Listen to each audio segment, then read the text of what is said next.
Hi hello ನಮಸ್ತೆ welcome ಲೋಕ. ನಾನಿವತ್ತು ಮೈಸೂರು ಝೂನ ನಾನು ನೋಡಿರೋವಷ್ಟು ನಿಮಗೆ ಕ್ಯಾಪ್ಚರ್ ಮಾಡ್ಕೊಂಡು ಬಂದಿದ್ದೀನಿ. ನೀವು ಕೂಡ ನೋಡಿ ಹಾಗೂ ಎಂಜಾಯ್ ಮಾಡಿ ಯಾವೆಲ್ಲ ಪ್ರಾಣಿಗಳನ್ನ ನೋಡಿದೆ ಅಂತ ವಿಡಿಯೋನ ಕೊನೆವರೆಗೂ ನೋಡಿ.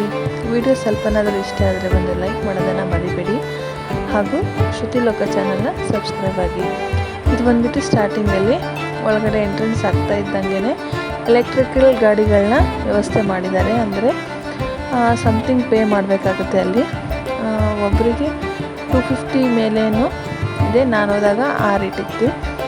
ಅಂದರೆ ಎಂಟ್ರೆನ್ಸ್ ಫೀಸ್ ಬೇರೆ, ಇದಕ್ಕೆ ಗಾಡಿಗಳಿಗೆ ಬೇರೆ ಚಾರ್ಜ್ ಮಾಡ್ತಾರೆ. ಯಾಕಂದರೆ ತುಂಬ ದೂರ ಇದೆ, ಓಡಾಡೋಕ್ಕಾಗೋದಿಲ್ಲ ಅಂತಂದರೆ ಈ ಥರ ಗಾಡಿಗಳಲ್ಲೆಲ್ಲ ಕೂರಿಸ್ಕೊಂಡು ಡ್ರೈವರ್ಗಳೇ ನಮಗೆ ಗೈಡ್ ಮಾಡ್ತಾರೆ. ಇಲ್ಲಿ ಈ ಪ್ರಾಣಿಗಳಿದೆ, ಈ ಥರದ್ದು ಇಂಥದ್ದು ಇಂಥದ್ದೆಲ್ಲ ಅವರೇ ಗೈಡ್ ಮಾಡ್ತಾನೆ ಹೋಗ್ತಾರೆ.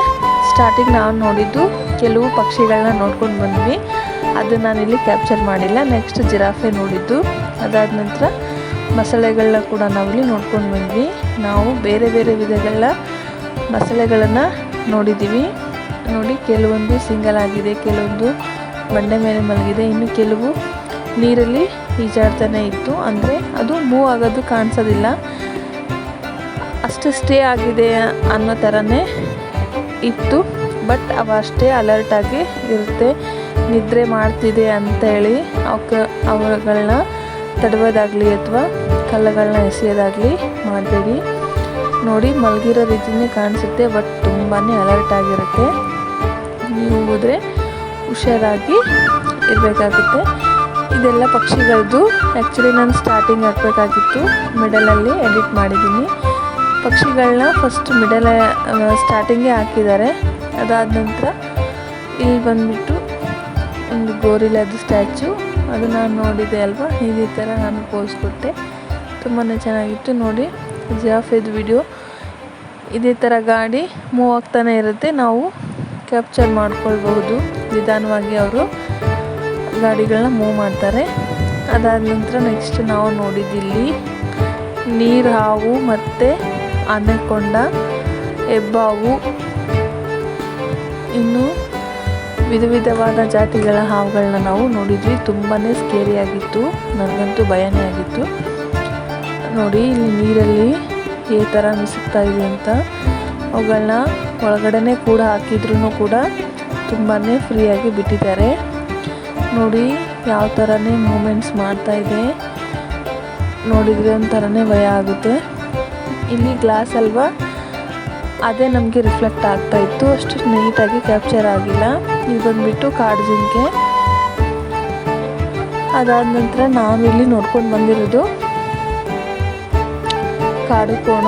ಅದೆಲ್ಲ ಮುಗಿಸ್ಬಿಟ್ಟು ನೆಕ್ಸ್ಟ್ ಇನ್ನೂ ತುಂಬಾ ಕ್ಯಾಪ್ಚರ್ ಮಾಡೋದಿತ್ತು. ಕೆಲವು ಪ್ರಾಣಿಗಳು ಕಣ್ಣಿಗೆ ನಮಗೆ ಕಾಣಿಸ್ಲಾ ಇಲ್ಲ, ಯಾಕಂದರೆ ಸ್ವಲ್ಪ ದೂರದಲ್ಲಿತ್ತಲ್ವ, ಅದಕ್ಕಾಗಿ ಕ್ಯಾಪ್ಚರ್ ಮಾಡೋಕ್ಕಾಗಲಿಲ್ಲ. ನೆಕ್ಸ್ಟ್ ನಾವು ಬಂದಿದ್ದು ಮೈಸೂರು ಪ್ಯಾಲೇಸ್ಗೆ. ಸ್ಟಾರ್ಟಿಂಗ್ ಎಂಟ್ರೆನ್ಸ್ ಬರ್ತಾನೆ ಅಂಬಾರಿನೇ ನಮಗೆ ಕಾಣಿಸೋದು ಒಳಗಡೆಯಿಂದ.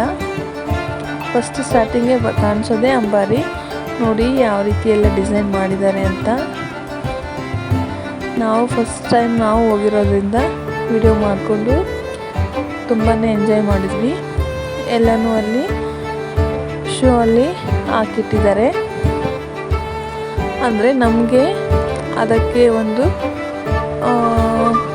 4-5 ಮೀಟರ್, ಅಂದರೆ ಒಂದು ಅರ್ಧ ಮೀಟ್ರಷ್ಟು ದೂರದಷ್ಟು ನಮಗೆ ನೋಡೋಕ್ಕಂತಲೇ ಇಟ್ಟಿದ್ದಾರೆ. ಅಲ್ಲಿ ನೋಡೋಕೆ ಹೋದರೆ ವಿಡಿಯೋ ಕ್ಯಾಪ್ಚರ್ ನೋಡಿದ್ರೇ ತುಂಬಾ ಡಿಫ್ರೆನ್ಸ್ ಅನ್ಸೋದು. ತುಂಬಾ ಚೆನ್ನಾಗಿತ್ತು. ಇದು ಬಂದುಬಿಟ್ಟು ಒಳಗಡೆ ಎಂಟ್ರೆನ್ಸ್ ಆದಮೇಲೆ ಇದು ಒಳಗಡೆ ಈ ರೀತಿಯಾಗಿದೆ. ಇದು ಮಾತ್ರ ಮಿಡಲಲ್ಲಿ ತುಂಬಾ ಚೆನ್ನಾಗಿತ್ತು. ಎಲ್ಲಕ್ಕಿಂತ ನನಗಿಷ್ಟ ಆಗಿರೋದಂದರೆ ಇದೇ ಇಂಟರ್ಫೇಸು. ನಾನಿಲ್ಲಿ ಹೊರಗಡೆದು ಕೂಡ ಕ್ಯಾಪ್ಚರ್ ಮಾಡಿದ್ದೀನಿ. ಲಾಸ್ಟಿಂದ ಹಿಂದ್ಗಡೆಯಿಂದ ಬಂದುಬಿಟ್ಟು ಹೊರಗಡೆದು ಸೈಡ್ ಗೋಡೆದು ಹಾಗೂ ಗಾರ್ಡನ್ನು ಮತ್ತು ಹೊರಗಡೆದು ಎಂಟ್ರೆನ್ಸ್.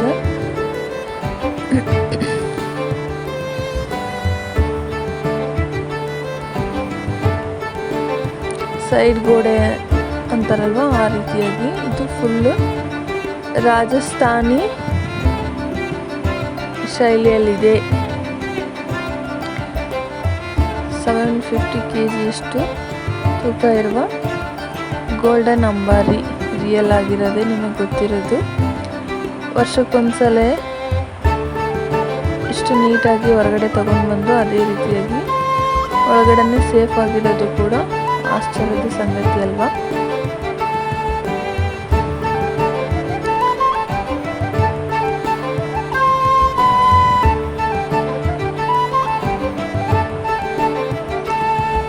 ನೆಕ್ಸ್ಟ್ ನಾವು ನೋಡಿರೋದು ಒಂದೇ ರೀತಿಯಾಗಿ ಗೋಡೆಗಳು ಹಾಗೂ ಕಂಬಗಳು.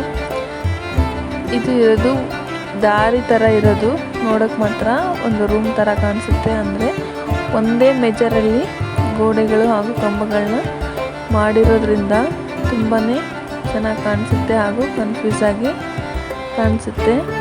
ನೆಕ್ಸ್ಟ್ ಇದು ಬಂದ್ಬಿಟ್ಟು ಆನೆಗಳದ್ದು ಬಂಗಾರದ ಆಣೆಪಟ್ಟಿಗಳು. ಅಂದರೆ ಮೈಸೂರು ಸ್ಟೇಟ್ ಬ್ಯಾಂಕಿಗೆ ಇದು ಸೇರ್ಪಟ್ಟಿರೋದ್ರಿಂದ ಮೇಲೆ ಎಲ್ಲ ಅದರದ್ದು ಇನ್ಫಾರ್ಮೇಷನ್ ಹಾಕಿದ್ದಾರೆ.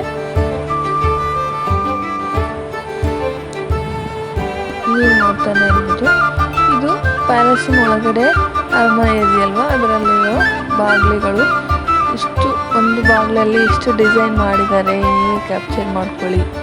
ಅದಾದ ನಂತರ ಇದನ್ನು ಕೂಡ ಒಳಗಡೆನೇ ಆನೆ ದಂತ ಇರುತ್ತಲ್ವ, ಅದರಲ್ಲಿ ಕನ್ನಡಿ ರೂಪದಲ್ಲಿ ಮಾಡಿಸಿಟ್ಟು ಚೇರ್ಗಳನ್ನ ಮಾಡಿ ಆಗಿನ ಕಾಲದಲ್ಲೆಲ್ಲ ಬಳಸ್ತಾ ಇದ್ರು ಅನ್ನೋದನ್ನು ಶೋ ಕೂಡ ಇಟ್ಟಿದ್ದಾರೆ.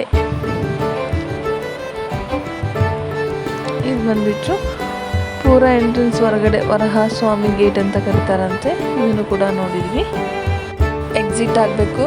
ಆ್ಯಕ್ಚುಲಿ ನೈಟಲ್ಲಿ ಈ ಥರ ವ್ಯೂ ಕಾಣಿಸುತ್ತೆ, ತುಂಬಾ ಚೆನ್ನಾಗಿತ್ತು. ನಾವು ಈ ವ್ಯೂ ನೋಡೋ ಸಲುವಾಗಿಯೇ ನೈಟ್ ಹೊತ್ತು ಉಳ್ಕೊಂಡಿದ್ದು ಈಗ ಕ್ಯಾಪ್ಚರ್ ಮಾಡಿದ್ವಿ. ಹಗಲೊತ್ತು ಈ ರೀತಿಯಾಗಿ ಕಾಣಿಸುತ್ತೆ. ಹಗಲಿಗೂ ನೈಟ್ಗೂ ತುಂಬಾ ಡಿಫ್ರೆನ್ಸ್ ಇದೆ. ಅಂದರೆ ಬೆಳಗ್ಗೆ ನೋಡಿದ್ದಿದಾ ಅಂತ ನಮಗೇ ಶಾಕ್ ಆಗುತ್ತೆ. ತುಂಬಾ ಚೆನ್ನಾಗಿತ್ತು. ವಿಡಿಯೋನ ಸಂಪೂರ್ಣವಾಗಿ ನೋಡಿದ್ದಕ್ಕೆ ಧನ್ಯವಾದಗಳು. ಹಾಗೂ ಇದೇ ಥರ ವಿಡಿಯೋ ಬೇಕಂದರೆ ನಮ್ಮ ಚಾನೆಲ್ನ ಸಬ್ಸ್ಕ್ರೈಬ್ ಮಾಡಿ. ಮತ್ತೆ ನೆಕ್ಸ್ಟ್ ವಿಡಿಯೋದಲ್ಲಿ ಸಿಗ್ತೀನಿ.